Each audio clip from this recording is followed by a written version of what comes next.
Welcome to NATP's second presentation on the economic impact payments. We created this presentation based on the questions you have asked our research department and posted on Facebook and in our community on our website. As you can imagine, things continue to evolve on a daily basis. The information contained in this presentation is current as of the time of this recording. Before we get started, I would like to thank all of you on behalf of NATP for your continued support and for placing your trust in us to provide you with the most current and up-to-date information on the economic impact payment that many taxpayers will be receiving in the near future. The goal of this presentation is to give you examples of taxpayer situations and how they impact whether someone receives a payment.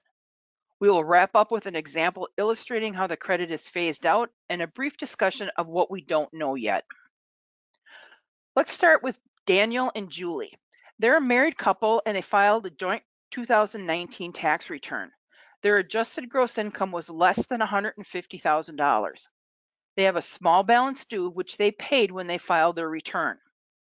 Prior to marriage, Daniel owed back taxes and he's still paying off that debt. What payment are Daniel and Julie eligible for? Based on their AGI, they're expecting an economic impact payment of $2,400. Since the payments are not subject to offset for back taxes, state or federal, Daniel and Julie will receive the full $2,400. Here we have Margaret. Margaret is a single mother with 2 children under the age of 17. She did not file a return in 2018 or 2019 because her only income is from state welfare assistance. Margaret is entitled to an economic impact payment of $2,200, $1,200 for herself, plus $500 each for both of her 2 children. Since Margaret is not required to file a tax return, she'll have to log on to the IRS website at irs.gov and file a simple return by providing the IRS with her name, social security number, address, and dependent information. To obtain the payment by direct deposit, she will also have to provide her banking information. The IRS launched this new web tool on April 10th, allowing all eligible taxpayers the ability to receive an economic impact payment as efficiently as possible. Now, John is a single taxpayer who filed his 2019 return reporting an adjusted gross income of $74,000. This is below the $75,000 threshold for a single filer. After filing his return and receiving his refund, he received a Schedule K-1 from a family trust reporting an additional $60,000 of income. Based upon his original 2019 return, he will receive a $1,200 economic impact payment. Had John included the Schedule K-1 information on his original return, he would not be eligible for any payment because he's over the threshold and completely phased out. In this case, he should not file an amended return before July 15th. He can reconcile the payment when he files his 2020 return and then wait to file an amended 2019 return to report the additional $60,000 of income after the July 15th due date. Matt and Katie's 22-year-old daughter, Meg, is a full-time college student. She does not provide over half her own support, even though she earned $12,000 at a part-time job. As such, she is a dependent of her parents. Matt and Katie thought Meg could use the $1,200 economic impact payment and decided not to claim her when they filed their 2019 tax return. Meg filed her own return and did not indicate she was a dependent of her parents. It's possible that Meg will receive an economic impact payment based on how she filed her 2019 return, even though it's not correct. Individuals who can be claimed as a dependent on another person's tax return are not eligible for the payment. Merely opting not to claim her as a dependent does not change this rule. Antonio and Catherine are married and filing a joint return. Their combined adjusted gross income is less than $150,000, and they have 2 children under the age of 17. Antonio has an ITIN, and Catherine and the children have social security numbers. The CARES Act states that an eligible individual is not allowed a payment unless they include a valid identification number, and in the case of a joint return, a valid identification number for the spouse. An ITIN is not a valid identification number for purposes of this payment.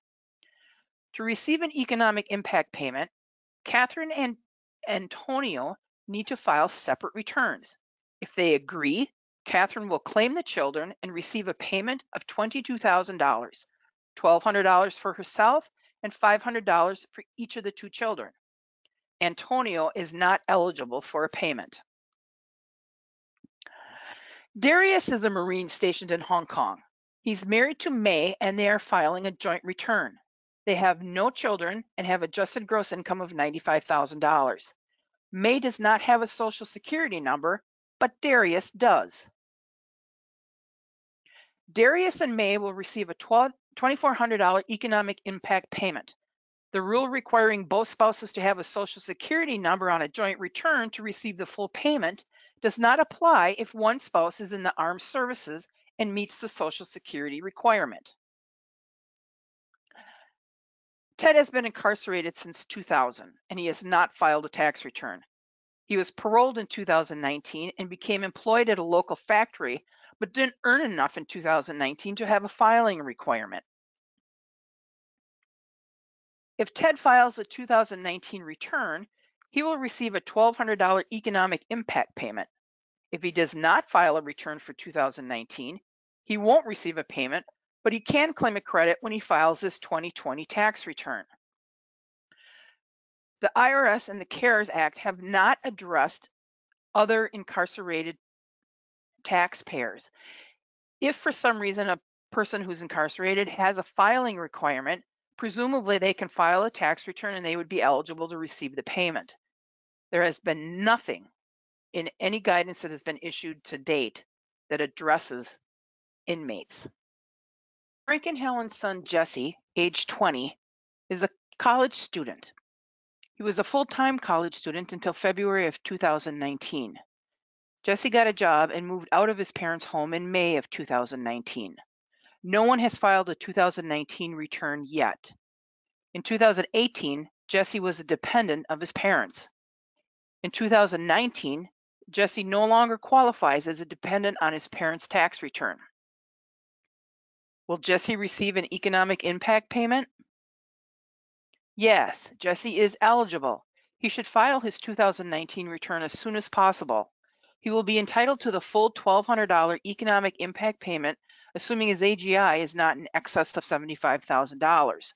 If he does not file a 2019 return, he will not get the economic impact payment because he was a dependent on his parents' 2018 return. And if they don't file a 2019 return, they're going to use the information on their 2018 return to issue the payments. Frank and Helen will receive a $2,400 payment whether they file a 2019 return or not. Pat and Sam are married and file a joint return in 2018 and will again in 2019. They are expecting the adoption of their first child to become final any day now. How much can they expect as an economic impact payment? Since the adoption of their child is not final in 2019, they can go ahead and file their joint return for 2019 and expect to receive a $2,400 payment. They will not be eligible for the extra $500 for their child until they file a 2020 return, assuming that adoption is final and they can claim the child as a dependent. Randy and Sue are married and have two children under the age of 16. In 2019, their adjusted gross income is $209,000. The threshold for a married couple is $150,000. So they have an excess. The maximum available economic impact payment for Randy and Sue is $3,400, $2,400 for each of them, plus $500 for each of the two children. Because their AGI is over the $150,000 threshold, the payment will phase out as follows. The AGI minus the $150,000 threshold leaves you with an excess of $59,000. That multiplied by 5% equals $2,950. $2,950 is subtracted from the $3,400 maximum credit, leaving them an available credit of $450. That is the amount Randy and Sue can expect to receive in the amount of an economic impact payment. Here are some things we don't know yet, and there are many, many unanswered questions. Will the IRS use the direct deposit information on file at the Social Security Administration to deposit a payment to Social Security recipients who file a return but have a balance due and didn't include banking information on the return? We don't know.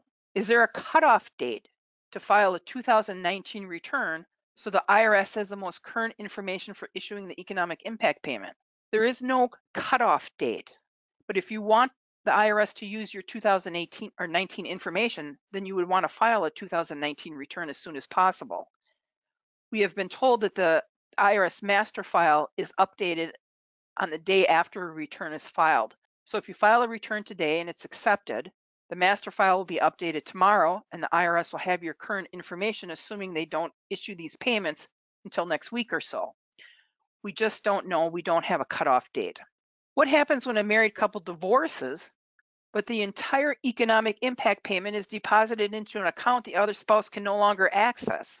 Well, we don't know the answer to that either. Presumably, the IRS will work with the banking industry to correct these kinds of deposits. We just don't know yet if that's possible or what the procedure will be to fix these kinds of errors. Will the IRS cross-match returns filed by dependents so they are not issued an impact payment? Don't know. The IRS has the ability, but they haven't indicated that that's something they plan to do. How will the IRS combat fraud so economic impact payments are not issued to identity thieves? Again, presumably the IRS will put procedures in place and filters to prevent that from happening. Now, the team here at NATP will keep you informed as soon as we have all the answers to these and all the other inevitable questions we will have as this process continues. NATP has many great resources to help every tax professional navigate through the current situation our country is dealing with. Visit natptax.com and find the following resources. We have tax news and frequently asked questions, information to help run your office virtually, newsletters that you can send your clients, a summary of the CARES Act, a webinar on the provisions of the CARES Act, and another webinar on retirement plans on how the distributions can help you now. Thank you for joining us today. Our goal here at NATP is to keep all tax professionals informed and able to serve your clients with excellence.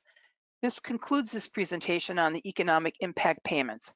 As always, NATP will monitor guidance as it becomes available and will provide you with all necessary updates. Meanwhile, stay safe, stay healthy, and take care of each other.